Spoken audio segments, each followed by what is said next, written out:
Om Ayahi Varade Devi Traksare Brahmavadini Gayatri Chandasang Mata Brahmajani Namastute.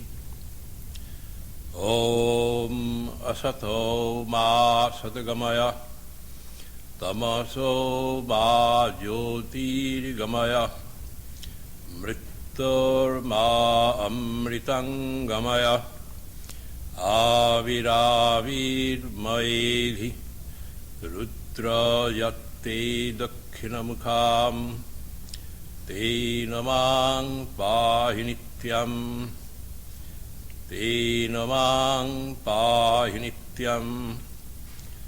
Om Shanti Shanti Shanti. O Divine Mother of the Universe, reveal Thyself in our heart and in our midst. We invoke Thy presence amidst us. Thou art the supreme word of the Scriptures. Thou art the embodiment of knowledge and liberation. Thou art the supreme bridge to immortality. Lead us from unreal to the real, from darkness to light, from death, disease and suffering to immortality. Manifest Thyself in us through and through, and protect us with Thy compassionate face. Om peace, peace be unto us, peace be unto all living beings.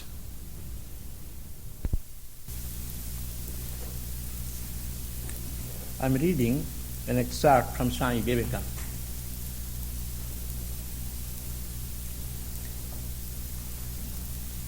A young sannyasi went to a forest. There he meditated, worshipped and practiced yoga for a long time.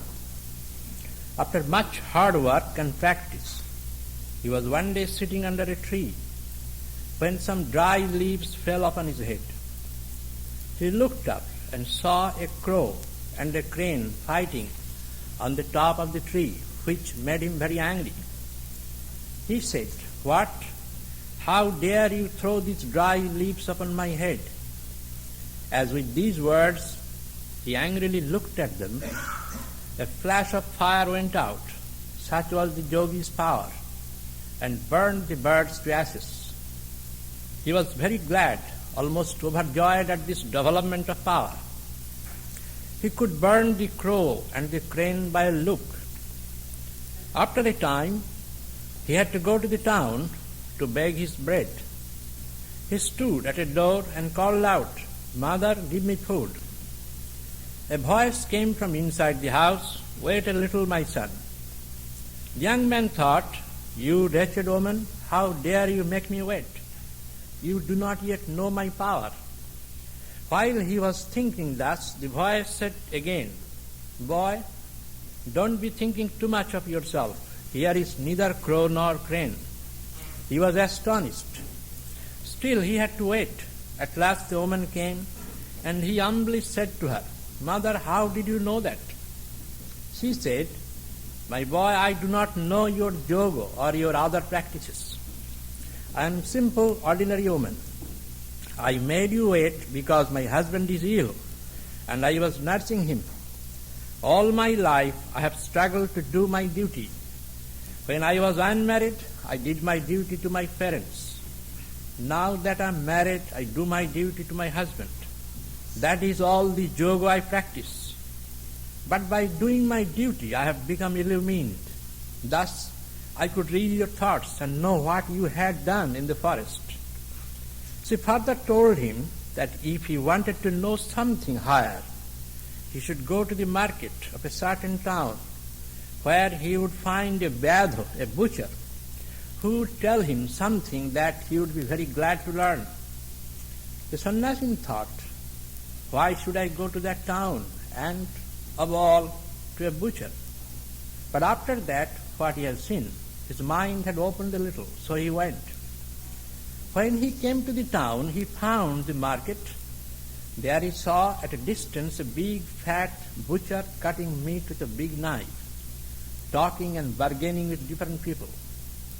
The young man said, "Lord, help me. Is this the man from whom I am going to learn?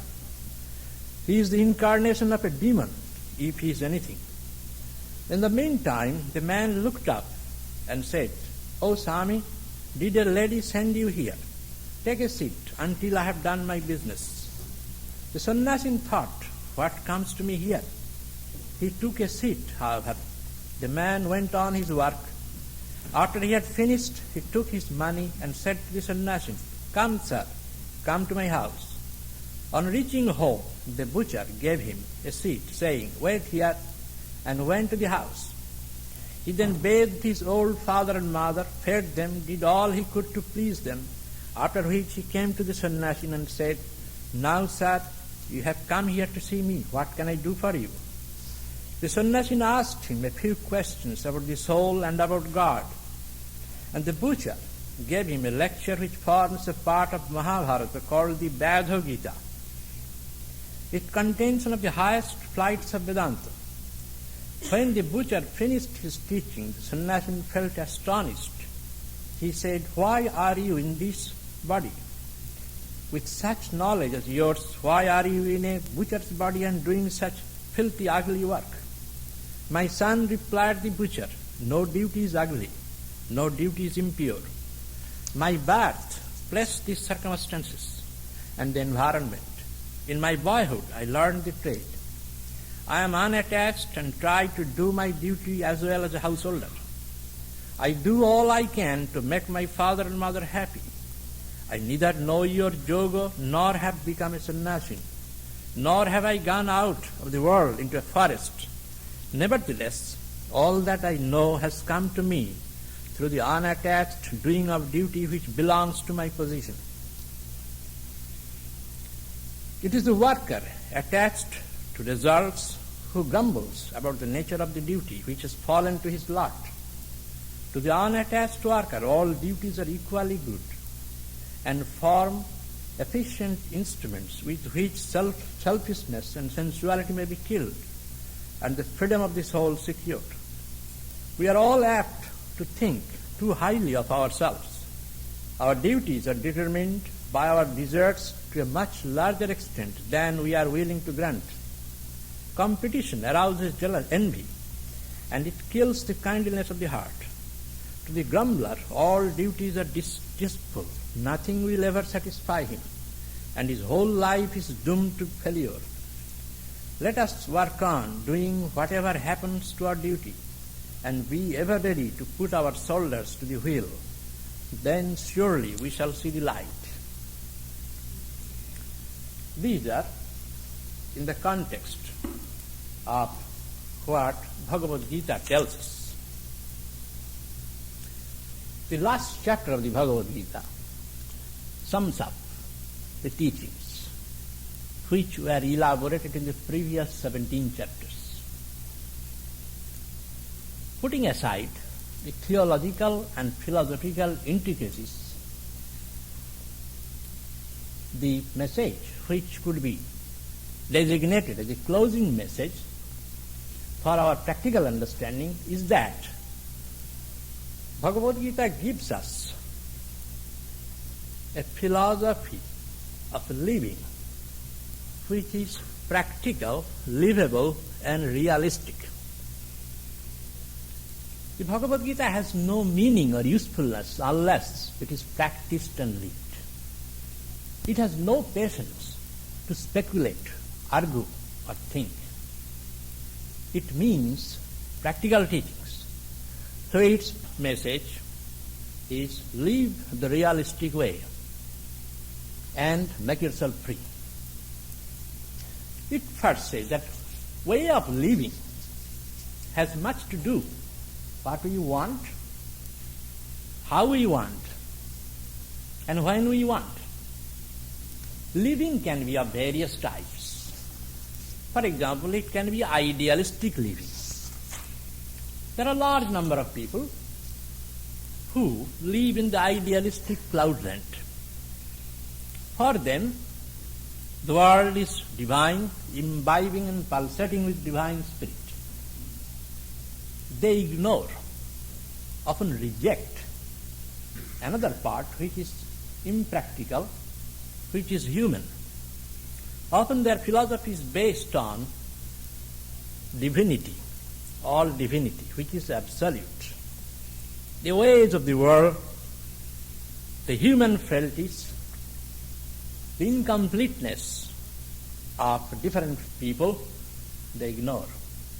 As a result, they get rude shock whenever they come in contact with practical reality and the hard facts of life. Often they become disillusioned. To give you an example, if they read the Gospel of Ramakrishna, they will think the whole world is peopled with Ramakrishna. Even if they see a Ramakrishna Swami or a devotee, they will compare him with Ramakrishna. Whenever they find that something falling short, they will be shocked about the teaching. Often they will be less confident about Ramakrishna's words. This is idealistic. They behave as if they are walking in the idealistic cloudland. They soon become disillusioned. The second way we can call that pessimistic living, the opposite. For them, all people are bad. Presupposition about judging an individual is suspicion unless otherwise proved on the contrary. As in the law, a person is innocent, a criminal is innocent unless otherwise proved. This is the presupposition. But for the pessimistic way, his jurisprudence is a person is evil unless proved otherwise. This is another opposite. All people are not evil. There are certainly world is not going on being conducted by evil people. It would not survive. This is a view of life and living, which is dark and which is untrue. And it is a lack of vision. Therefore, it is neither practical nor realistic. The third view is the optimistic way. Optimistic means whatever the person thinks, plans, hopes, very much confident it will come to be true. Whatever he does, it is all good. He has great hope and faith in his plans and technologies of life and what he believes. But this also is childish in terms of the teachings of Bhagavad Gita. A child only thinks everything bright, luminous, and going to heaven. He has great faith. But life is not tailored to our optimism or pessimism. What we think about ourselves, about the world, about things and events, they do not go in our way. It has its own laws and governed by its own rules. So therefore the optimist gradually turns into a pessimist as he grows in years.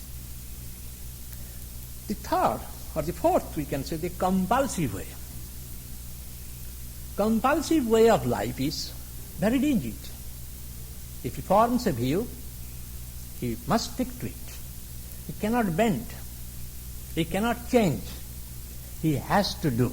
Often the compulsive way leads a person to live like a machine which has been programmed and fueled to move and rotate in a certain way. Without that, he does not know anything. Often being driven by unconscious drives. Go to the subway station, you see hundreds of people running. If you ask a person why you are running, what you want, often he will say he does not know why he runs. This is the way of life of compulsive. If while waiting in the coming out of your house, in the sidewalk, unless you move fast, people will think that you are less important.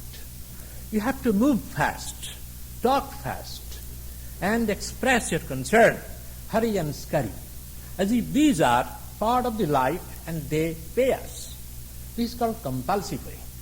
Compulsive way also, Bhagavad Gita points out, does not pay.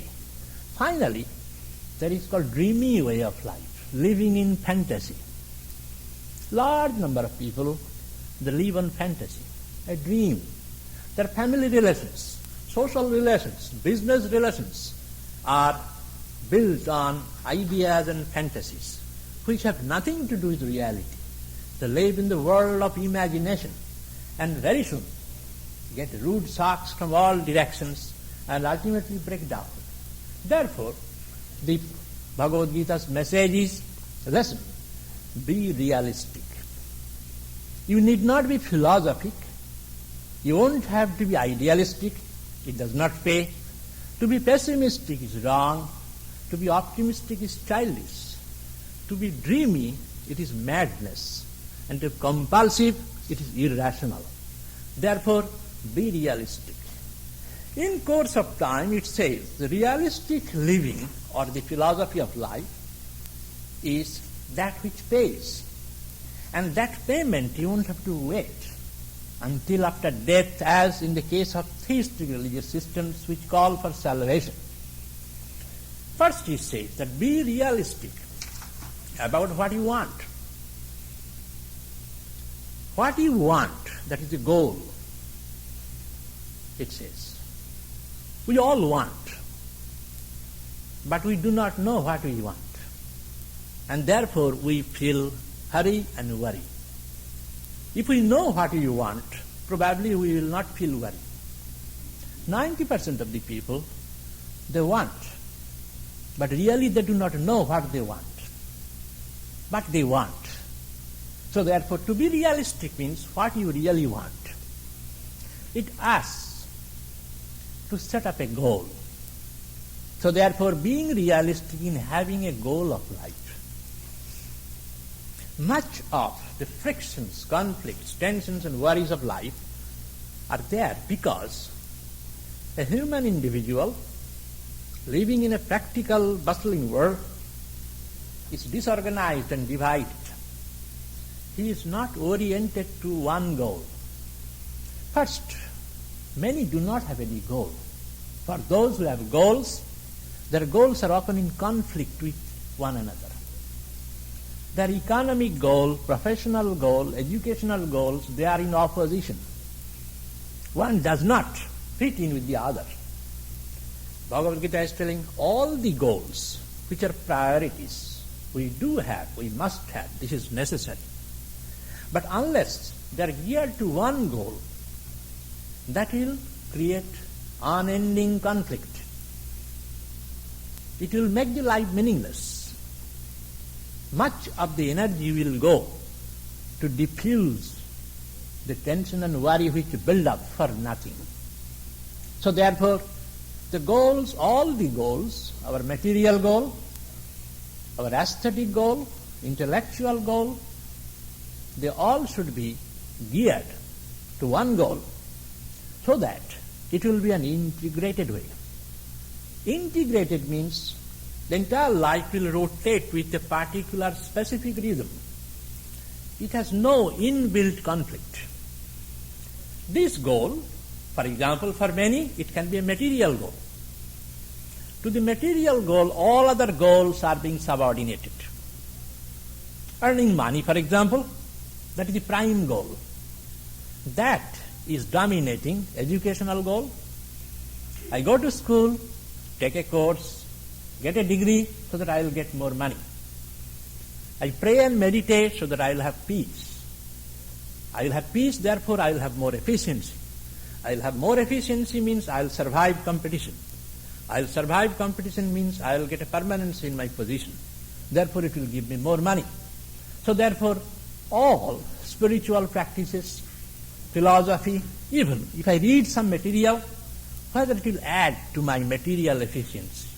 Here material goal is dominating aesthetic goal. Aesthetic means sense of beauty, discipline, cleanliness. Here also, if I dress well so that I look big, so that will give me better position.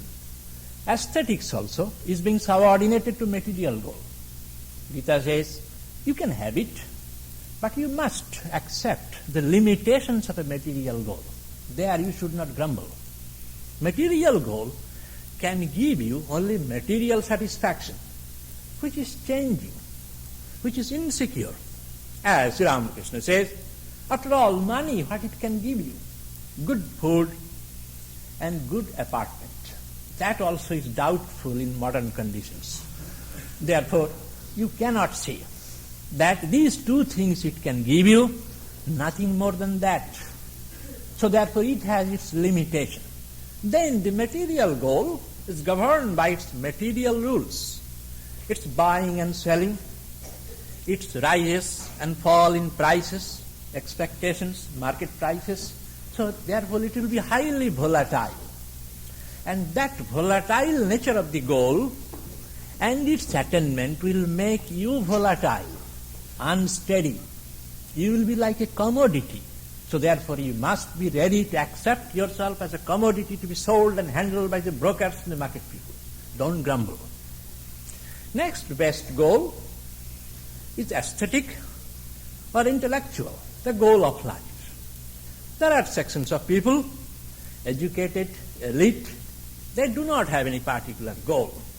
They think about religious matters as something old-fashioned or repressive. They are better material goal they do not want, but they have intellectual goal. They are often philosophers, theologians, thinkers. They dwell in the sophisticated intellectual pleasure. That is the goal. They often busy themselves in study, research, science. They think that is the goal of life. Intellectual goal has also certain limit. That is also sense-bound. It cannot fill the heart. It is the goal for the fulfillment of the head rather than of the heart. And life is not guided ultimately by head but by heart. So therefore the heart remains starved, repressed, and emptiness comes. And often intellectual philosophy breaks down before the tragedies of life. It cannot survive the tests of the tragedies of circumstances. Bhagavad Gita is telling both material and intellectual goal or aesthetic goal, they are escapes. They are not really goal, escape devices. Material goal is escaping downward. People depressed, they go downward. They give in to sense reactions and pleasures.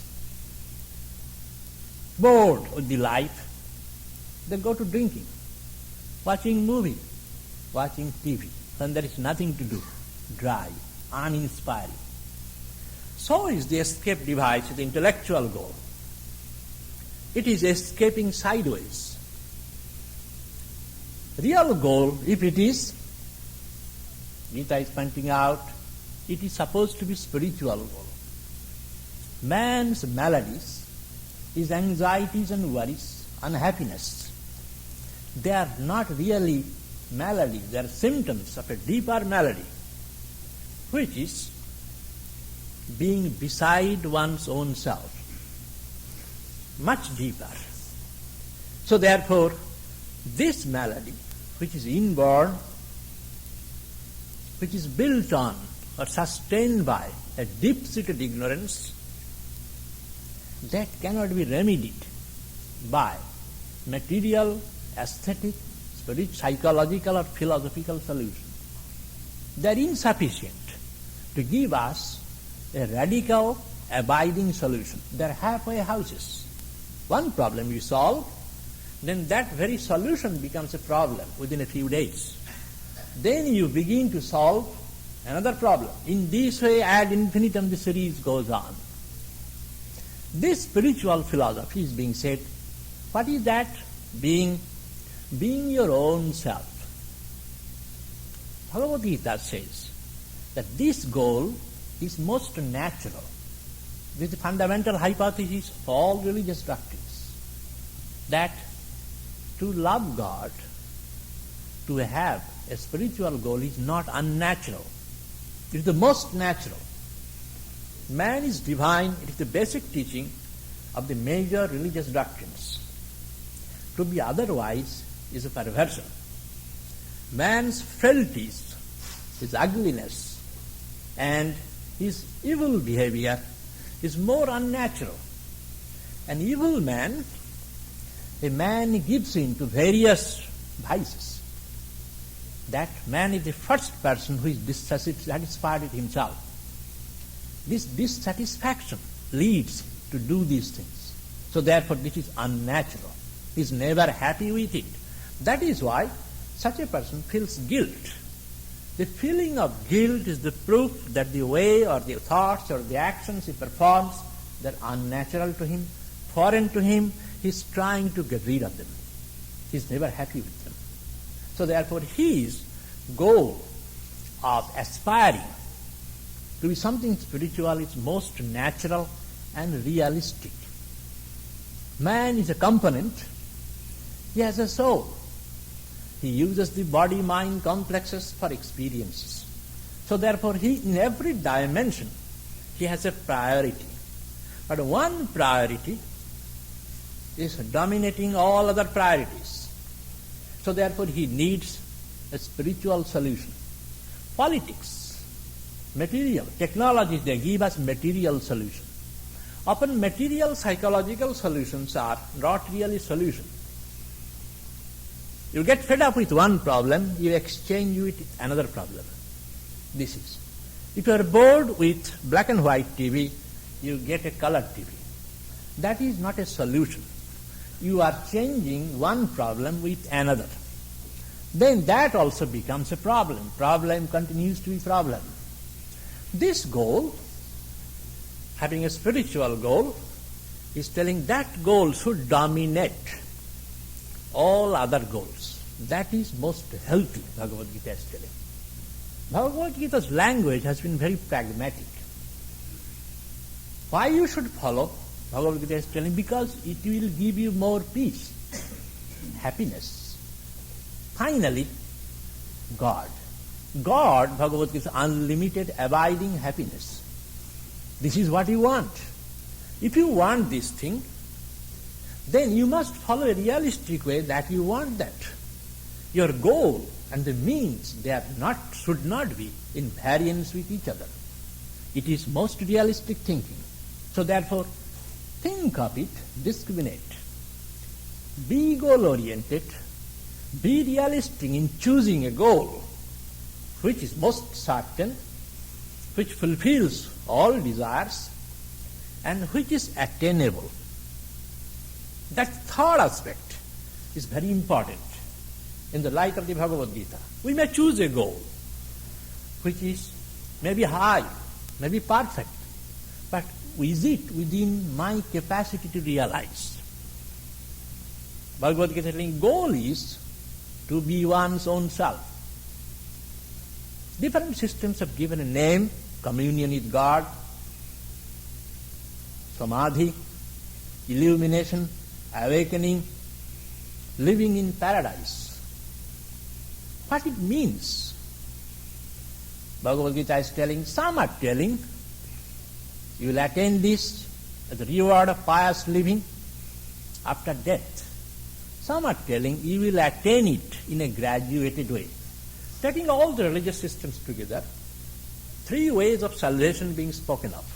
First is hereafter, after death. Second is graduated. Graduated means gradual. The third, which is the view of Vedanta, is here. The proof of a pudding is in its eating, not in promise. If there is anything, it has to be tasted. This heaven, illumination, attainment, it's not something extraneous. It is right here possible. Two words have been used, that this word for the unillumined, uninspired, is dukkhalayam asashvatam, abode of misery. Asashvatam ephemeral, changing, like bubbles in water. But for the awakened, this very life is an opportunity, gateway to heaven. Ihaiva tarjitang sarvam, sargam, jesang samme sthitang manah. Those whose minds are established on sense-sightedness, they verily attain this very world, turns out to be the abode of infinite happiness. In the second chapter, it gives the ideal man of the Bhagavad Gita as a model. His behaviors, his attainments, his ways have been described. It being said that the world is neither good nor evil. Once you are born in the world, you have no escape. You cannot escape or hide in heaven, or being depressed, punish yourself by putting yourself into hell. Both heaven and hell are impermanent. You have to come back here. Since you registered your name here, Sri Ramakrishna says, once you register your name in a hospital, they won't release you unless you are fully cured. Often they give leave from the lunatic asylums once in a while to go home, but they have to come back. So therefore, since this is so, you have to leave it.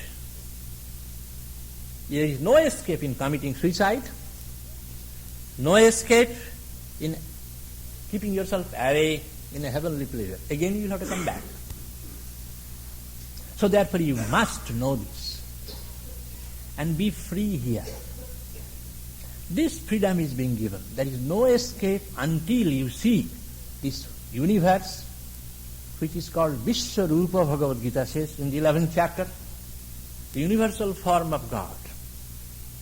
The entire universe is a dynamic manifestation of God. It moves in a graduated way, this knowledge. For an individual, first is called dosho drishti. He sees only the faults of others. Differentiation. Next improvement in knowledge is guno drishti. He sees, first his attention goes toward the good side. For the beginner, first the bad side. If in our everyday life, if we talk about a stranger, you see that how that person is walking funny or looks funny. Second step is guno drishti. We see the good side, begin to appreciate something which is there, which is also in me or may not be in me, I cherish it. The third is called atma drishti. Others I see as me, as if me. Fourth is called ishvara drishti, which is the universal form. The whole world is not a strange place. It is you. Finally, it is being called Brahma drishti. All supreme Brahman, all-pervading consciousness. In a graduated way, this knowledge comes. And this knowledge, or awakening, whatever attainment, is possible, practicable, within our reach. It is not something that we are aspiring something unattainable. If these were unattainable, then Bhagavad Gita has no value. It is telling that these steps of attainment you will be able to verify in your life. Even a bit of this practice never goes unrewarded. So therefore this salvation is only then comes when you are able to accept the world of multiple beings and things as manifestation of God. This God walks with million feet, eats with million mouth, hears through million ears. It is far, it is distant. The individuality is being merged into the totality. Enjoy life in the context of the totality. The macro and the micro existence. Micro has meaning only when it is standing in the background of the macro. A tree is beautiful in the background of a forest. A solitary tree has not any specific beauty. It is isolated. And the macro and the micro, they become separated. Then macro becomes useless. Micro becomes destructive. If one blood cell of the body, it becomes separated or acts in opposition to the other blood cells, doctors will call it is cancerous. They will try to do surgery or kill it by medication. This is, from common sense point of view, is very real. Bhagavad Gita is telling, be mukto, free, here. By having a goal, make the goal practical. This is the most practical salvation which you can understand. Even an atheist will have to agree to it, that he wants happiness, maximum happiness, and that happiness is attainable, and his salvation must be verifiable before death. Next it comes that in order to attain the goal, your means must be realistic. First the goal, in order to attain the goal, means must be realistic. Means first you. You must know how far you are from the goal. How much it will take. We all think that goal is very near, but all people, although they are born alike, they are not alike in their evolution. So there is a necessity of self-acceptance. What I am, at which level I stand, where I stand. If you read in newspaper, you will find, where do we stand? It is necessary here also. A hint that before you make journey toward the goal, you must assess yourself. Who are you? What are your gifts and what are your liabilities? You must accept. You size up your self-image. We refuse to accept our self-image. Either we exaggerate or we minimize. Either I think we are all worthless people. This spiritual attainment is not for me. Then what is for me? If it is not for me really, do I feel unhappy? That does not happen. Prayer is not for me. Then sleep is for me. Comfort is for me. So therefore, not for me. This is also taking a mean view of oneself. There is no reason for it. Similarly, that, I am almost on the verge of nirvikalpa samadhi. Often people ask that how much it will take. Probably it is just maybe few hours distance, and after reading, and it is as if it has been done. Often we talk in our everyday life as if we have attained everything. And only just after the attainment, we are just moving like Paramahamsas in the world, doing our businesses. That is also the two views. Means before that, we must ascertain.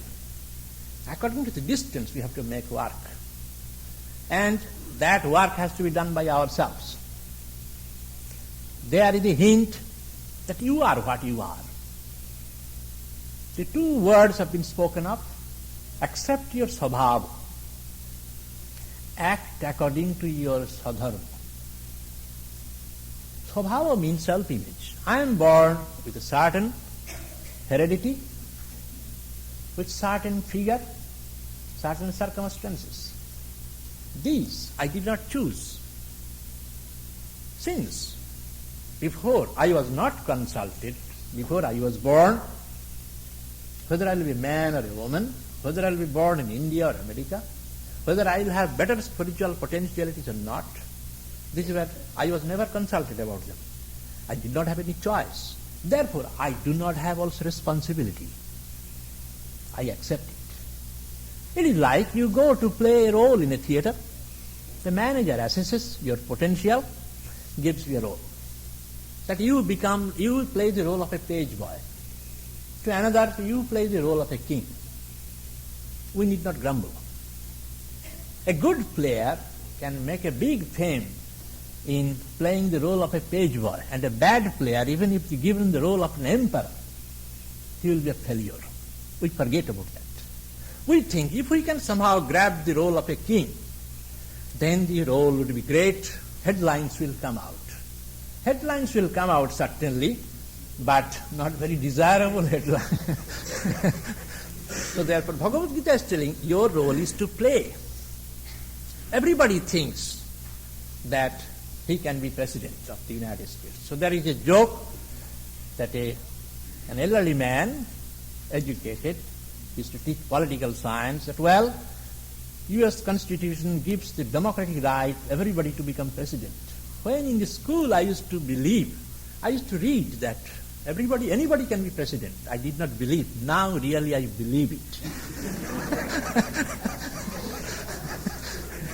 That anybody can be president. Or to say another, a political candidate was canvassing for vote before the election, and heavy canvassing. So he was, an old elderly lady in the neighborhood came, shook hands. He said, "Ma'am, I want your vote." He said, "You are my second choice." He said, "Well, ma'am, who is your first choice?" He said, "Anybody." So here, about things, we think, we set up a goal, we accept, rationalize our self-image, either exaggerate or underrate ourselves. There is no reason for that until we know. Sadharma is that in order to attain the goal which you set realistically, what do? You do realistic steps or take realistic steps. Realistic steps means, you won't have to do anything. As we read, a hunter or a butcher, low caste man, by simply performing his duties in unattached way, he attained the highest. This is not a legend or a story. A housewife, by doing her duties in unattached way, attained the highest. Even that humbled the arrogant yogi who attained the same thing or much less in practicing harder austerities. Bhagavad Gita is telling that what is required, not any special performance, not what you do. Whatever you are doing, that itself is a practice, provided you can change your goal or motivation. So among the philosophers there is a saying, God cares more for the adverb than for the verb. That is not for what you do, but how you do. He is very careful about the adverb. It is being done spiritually or materially. A person can meditate, pray, practice charity, austerity, vow, seeking material goal. And that is as good as material attainments and material practices. There is no difference between a person who is doing business in the street and another person who is sitting in closed door meditation burning incense, if the goal is material. So therefore, in being realistic, accept your position which has been given to you. You are born with, educated, trained, and use that talent for the attainment of the goal. You can use your talent which has been given to you, which you have acquired either by mistake or with consciousness. You can do what you can do. You cannot do what you cannot do. Even in prayer and worship, you can do according to the capacity which has been given to you. God is not asking to do you more than what you can do, but you can do what you can. So Bhagavad Gita's point of view is, it is not the amount of prayer or study, but the sincerity of purpose. He sees through our God sees through our pious poses and postures. It is how we do. The capacity has been given to us. Life is being called various ways. A river filled with currents. Or it is a traveling. This is the realistic view of life. It is a play which begins and ends. In between there is a lot of fight. It is a play. It is a theater. All these ideas are Vedantic. So therefore, after taking the two assessments, the third will come, attitude toward life. The third. What will be the attitude of life? Attitude is being said, take the life with a long-term view, not a short-term. Short-term is immediate. There is another long-term, which is ultimate. Take the two views together. Short-term goal has no meaning unless it is in the context of the long-term goal. Take the two views. So be realistic in living with a dispassionate attitude of life. To be dispassionate, often it is criticized as being life-negating. Will to die, which the Freudians say. Or it is will to death, death wish. Indeed, death wish from the point of view of ignorant.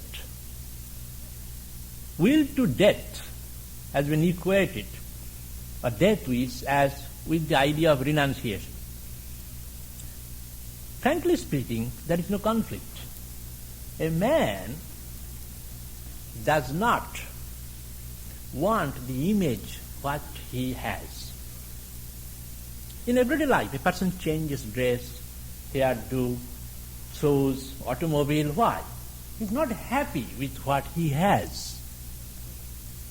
For some days, a person uses certain dress, then it changes. It is said, whenever you are bored or frustrated, if you cannot do anything, just change the hairdo. It will make you feel good. What? Because you will be different from what you are. You are tired and bored by seeing yourself. So you become a little different. So therefore, this death wish means dying in one and living in another and growing in another. So that from worldly point of view it is death wish. So spiritual point of view is wish to live in a realistic way, not to drag the existence. To live with a dose of dispassion. It's the most natural and healthy. Unhealthy living is that only pursuit of pleasure.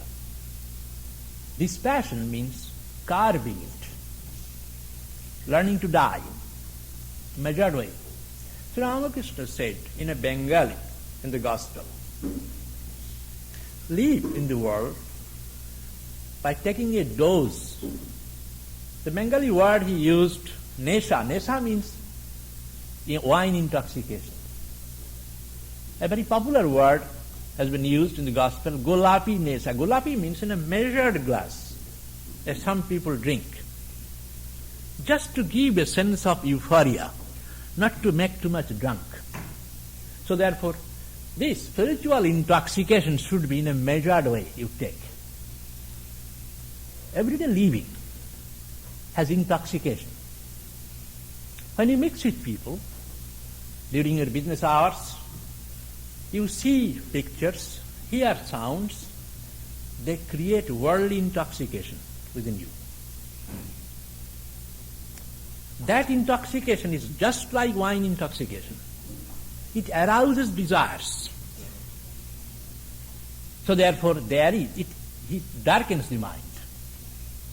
We read in the Friday that Shvetashvatara Upanishad is telling that Sangha dosha is destroyed by pratyahara, withdrawal.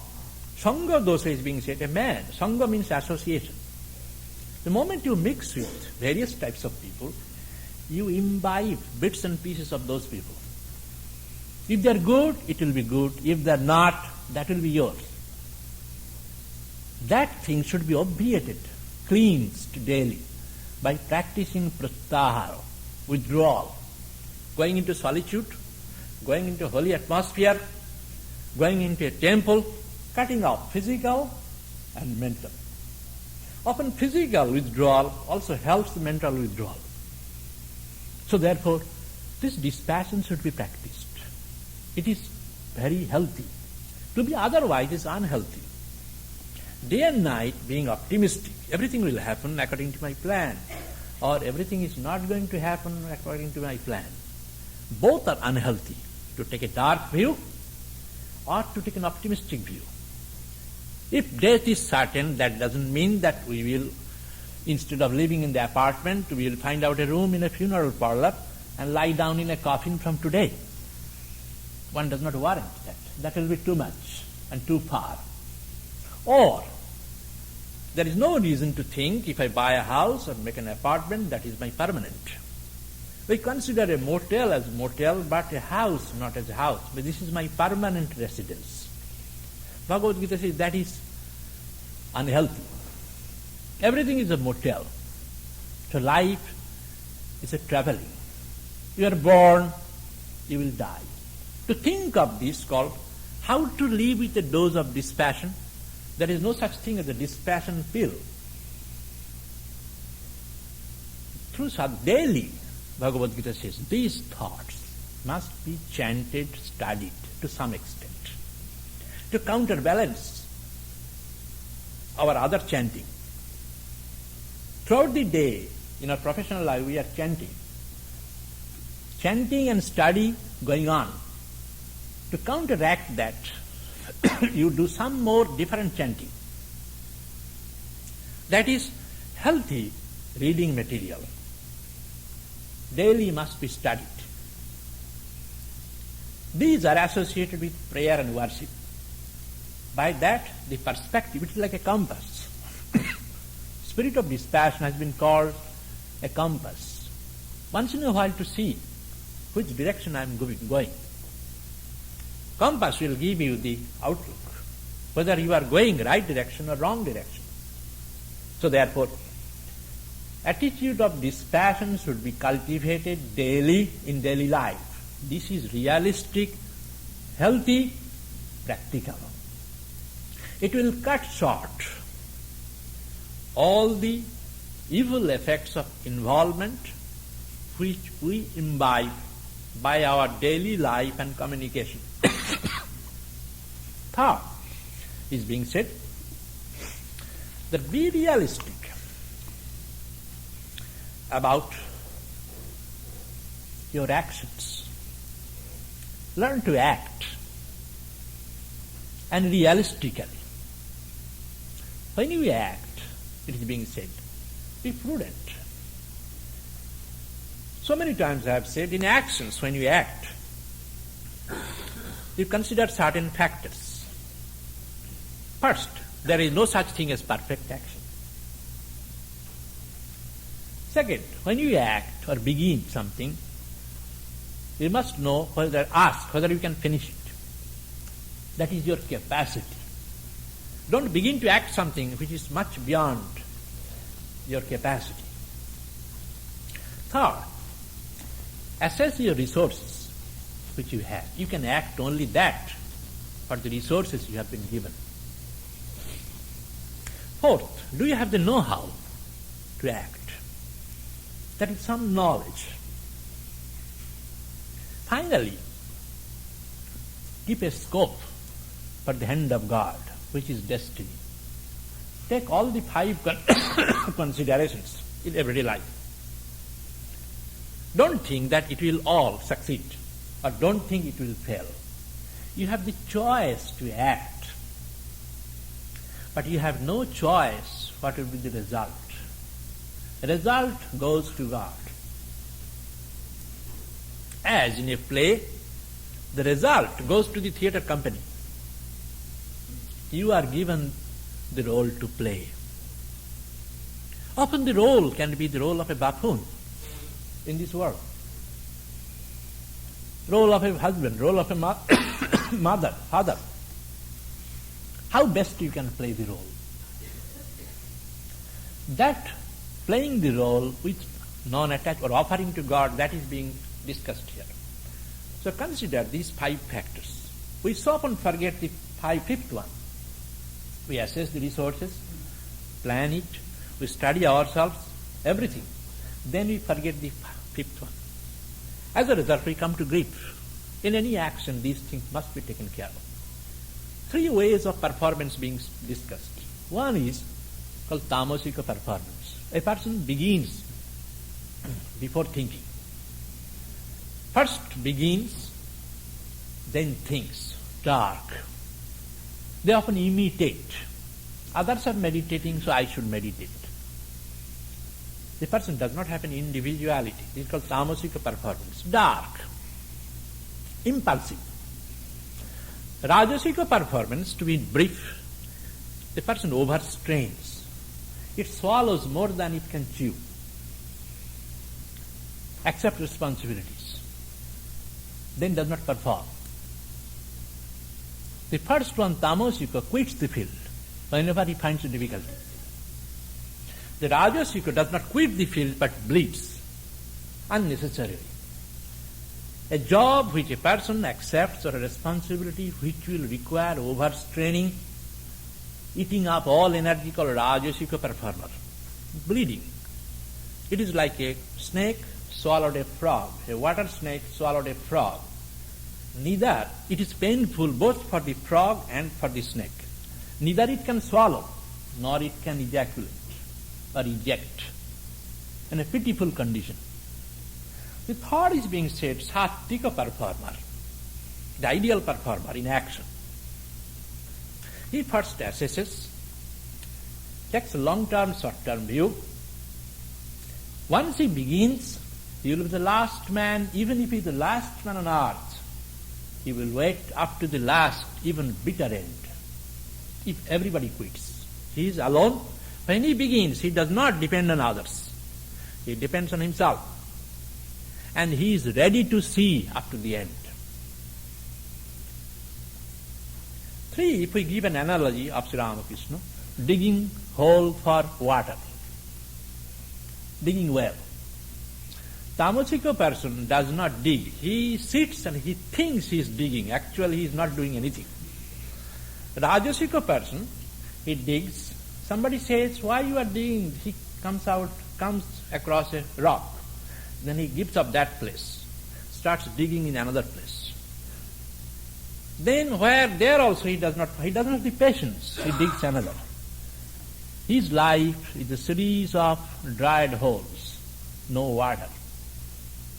The sattvika performer, if he starts digging, he will dig there until he finds water.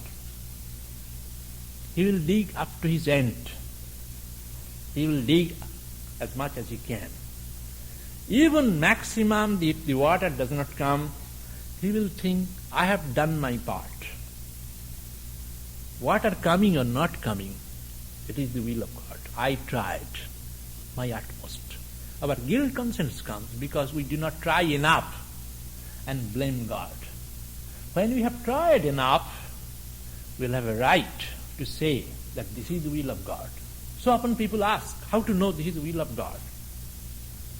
I say, have you tried? Will of God. Will of God you will know when you have tried your utmost. In performance, therefore, this sattvika line is to be followed. In making decisions, Bhagavad Gita is telling, right decision should be realistic. It is said, right decision depends on your experience. Decision making is a process which you come across as you grow.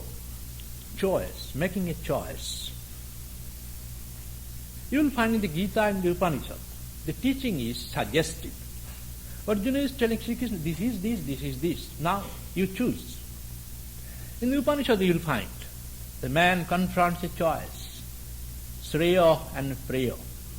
that which is desirable, that which is preferable. You make a choice. Why the question that you have to make a choice? Because unless you make a choice, you do not enjoy it. So that for you, it has to be of your free choice. So therefore, decision making, often hasty decision. Some are people make hasty decisions and they repent. Second is, large number of people, they are prisoners of indecision. They cannot make up their mind.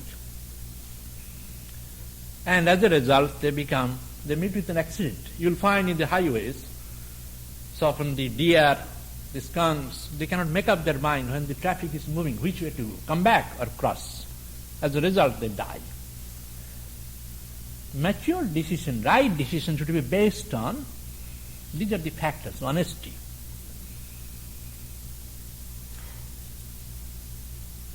justice here to you, to your own, to your family, to your fellow neighbors or fellow human beings, justice. Third is, it should be comprehensive.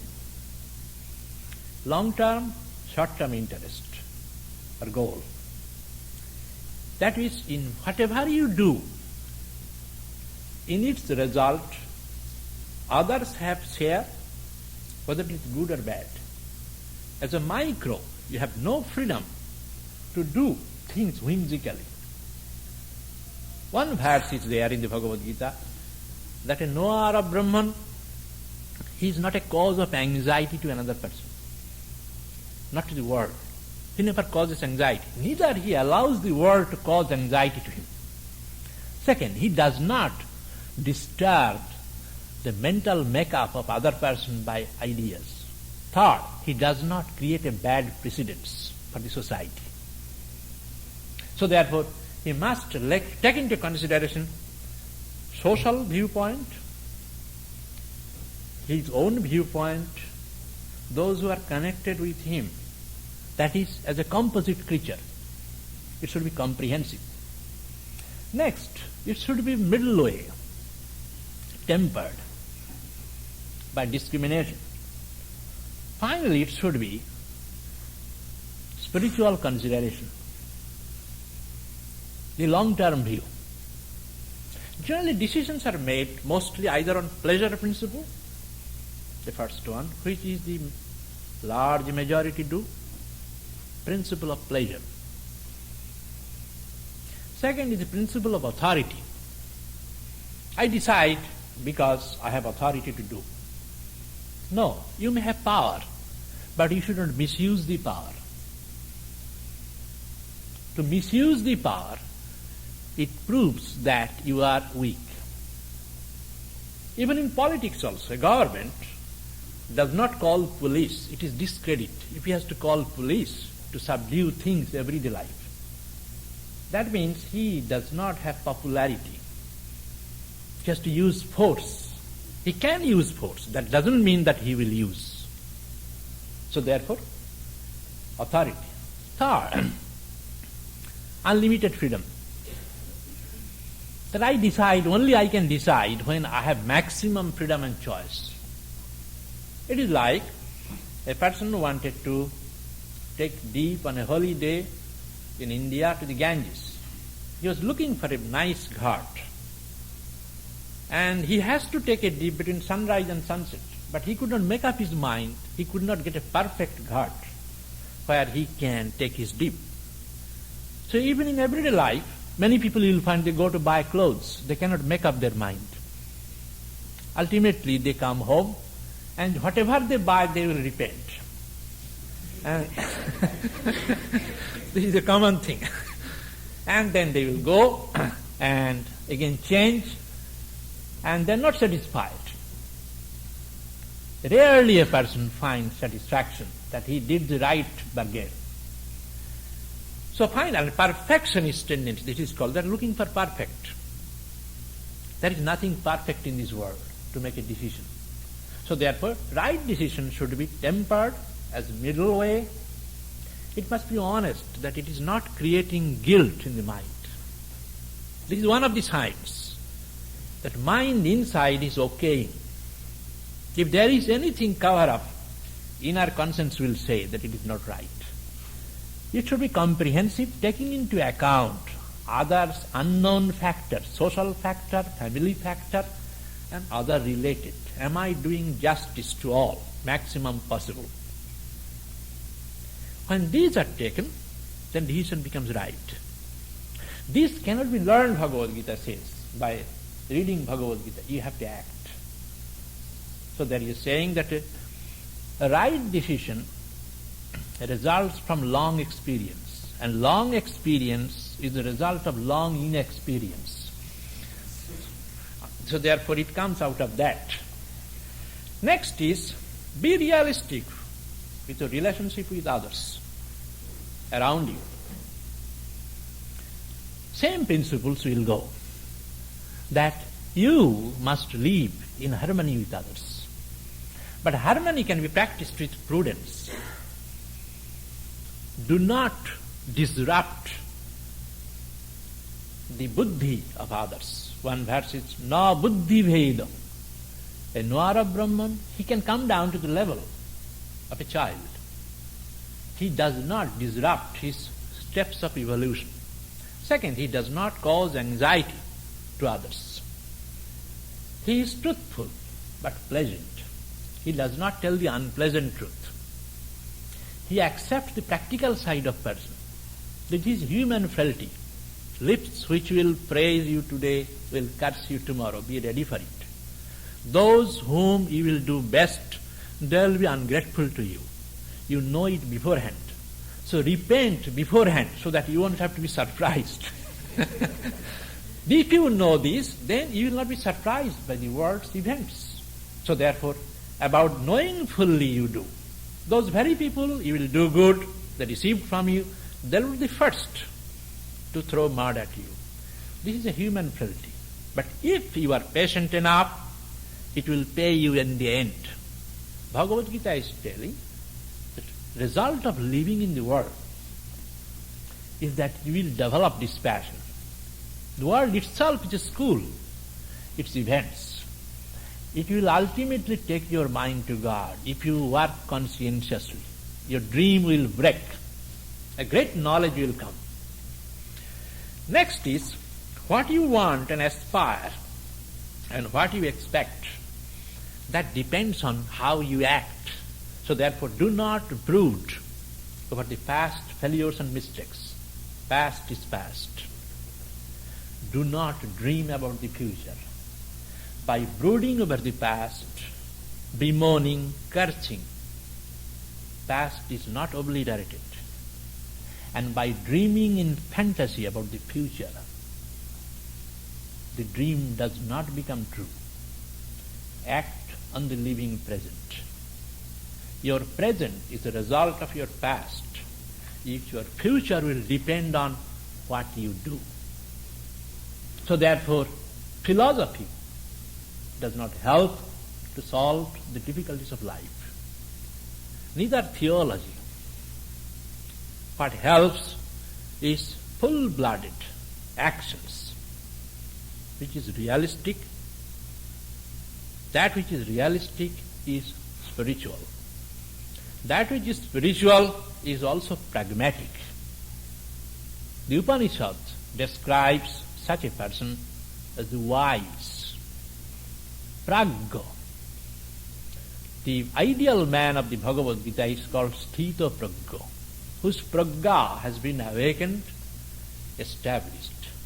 For him, the world which originally appeared as a framework of delusion, a devil's world, turns into a mansion of mirth. He lives and moves in the ephemeral, in the midst, keeping his eyes fixed on the eternal. He enjoys the life as a big theater, and his life is an outpouring giving. It is a traveling, it's an experience. He enjoys every bit of it. For him, everything is an ingredient for the practice of his yoga. His mistakes, his failures, his profession, his eating, his action. whole life becomes worship. In 3 stages he reaches. First is work and worship, 2 wheels moving. Second stage, work as worship. Final stage is work is worship. His body, mind, vital organs, they work because of their previous programming. But due to his change of outlook, that has turned into worship. Every moment is a contemplation.